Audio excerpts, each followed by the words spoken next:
Anak berkebutuhan khusus merupakan anak-anak yang memerlukan pelayanan, baik itu dari segi perhatian dan juga kasih sayang yang spesifik dan juga mendalam di lingkungannya, dikarenakan terdapat perbedaan karakteristik dari anak-anak pada umumnya, baik itu dari segi fisik, mental, dan juga sosialnya. ABK singkatan dari anak berkebutuhan khusus. Lalu seperti apa anak berkebutuhan khusus itu?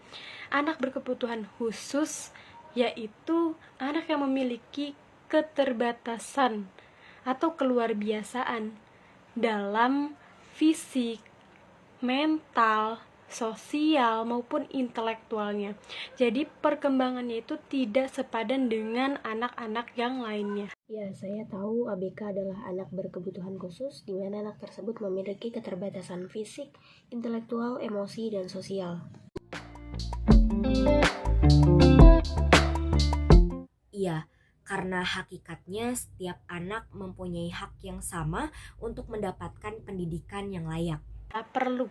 Tetapi, anak ABK mendapatkan pendidikan yang khusus untuk membantu keterbatasannya dalam hidup sosial di masyarakat dan membantu mengasah potensinya agar lebih optimal.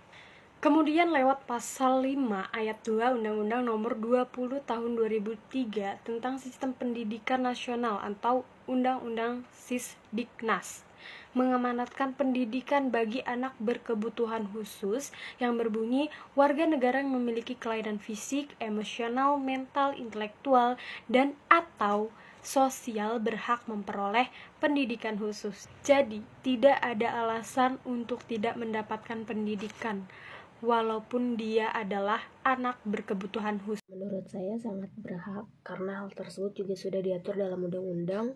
Bahkan seharusnya ABK menerima layanan fasilitas khusus untuk menunjang pendidikan demi meningkatkan potensi yang dimiliki sang anak.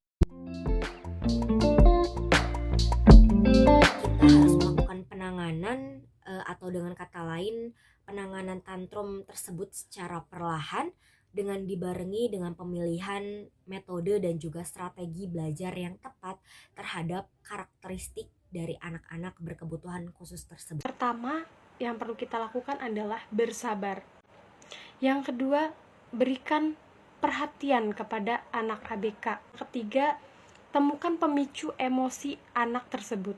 Apa sih yang membuat emosi anak tersebut memuncak? Dan yang terakhir, kita harus temukan aktivitas yang bisa menenangkan anak tersebut. Ya, yang pertama mungkin harus sabar dan pengertian. Jangan menggunakan kekerasan pada anak, berbicara dengan halus pada anak, kemudian tenangkan dirinya terlebih dahulu. Sebetulnya apa sih anak berkebutuhan khusus itu? Jadi, anak berkebutuhan khusus adalah anak yang mempunyai kelainan atau penyimpangan dari kondisi rata-rata anak normal umumnya dalam hal fisik, mental, maupun karakteristik perilaku sosialnya. Nah, ABK ini juga berkaitan dengan istilah disability, di mana anak yang memiliki keterbatasan di salah satu atau beberapa kemampuan, baik itu sifatnya fisik seperti misalnya tunanetra, tunarungu, maupun yang sifatnya psikologis seperti autis dan ADHD. Kemudian terdapat juga jenis-jenis anak berkebutuhan khusus. Yang pertama, tunanetra, di mana tunanetra ini tipe anak berkebutuhan khusus yang mengacu pada hilangnya fungsi indera visual seseorang. Yang kedua ada tunarungu, yaitu kekurangan atau kehilangan kemampuan mendengar, baik sebagian atau keseluruhan yang dialami oleh individu. Nah, hal ini disebabkan karena tidak berfungsinya sebagian ataupun keseluruhan dari alat pendengarannya, sehingga individu tersebut tidak dapat menggunakan alat pendengarannya dalam kehidupan sehari-harinya. Yang ketiga, tunawicara, kondisi di mana anak mengalami kesulitan dalam berbicara yang disebabkan karena tidak berfungsinya alat-alat bicara. Yang keempat ada tunagrahita, di mana kondisi anak mengalami kesulitan dan keterbatasan perkembangan mental intelektual dan ketidakcakapan dalam komunikasi sosial di bawah rata-rata. Yang kelima ada tunalaras, di mana tunalaras ini adalah anak yang sulit untuk diterima dalam berhubungan secara pribadi maupun sosial, karena memang anak tunalaras ini cenderung memiliki perilaku yang ekstrim yang sangat bertentangan dengan norma yang berlaku di masyarakat. Yang keenam, tunadaksa, di mana anak yang mengalami kelainan atau kecacatan yang ada pada sistem tulang, otot, tulang, dan persendian.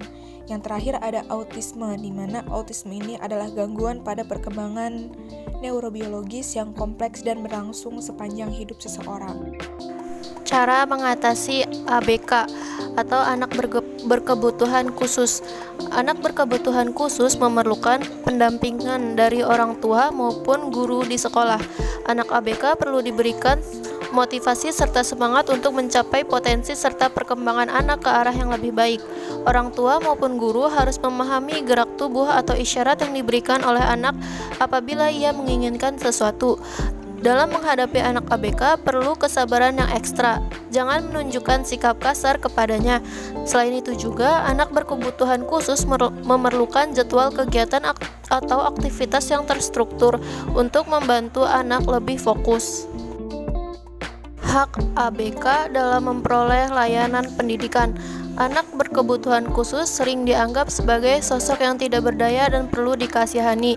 Bahkan untuk menerima pendidikan saja mereka sulit. Untuk memenuhi kebutuhan pendidikannya, maka anak berkebutuhan khusus juga harus memiliki hak yang sama dengan anak normal lainnya. Dalam pasal 31 Undang-Undang Dasar 1945 disebutkan bahwa semua warga negara berhak mendapatkan pendidikan. Hal ini dijabarkan lebih lanjut dalam bab 4 pasal 5 Undang-Undang Nomor 20 Tahun 2003 tentang Sistem Pendidikan Nasional.